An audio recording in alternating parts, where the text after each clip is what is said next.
تعادل الزمالك والمصري.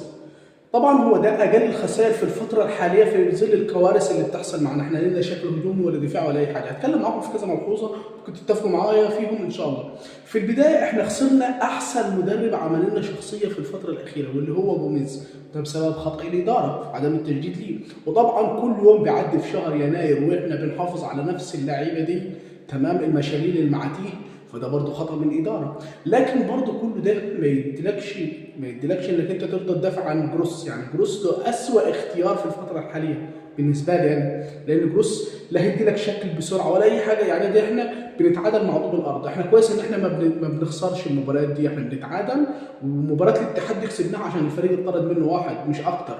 لكن احنا محتاجين تغيير جذري بالإدارة بمجلس الفني باللعيبه بكل حاجه. احنا مش هنستحمل ده حرفيا. احنا داخلين على كوارث، ربنا يستر.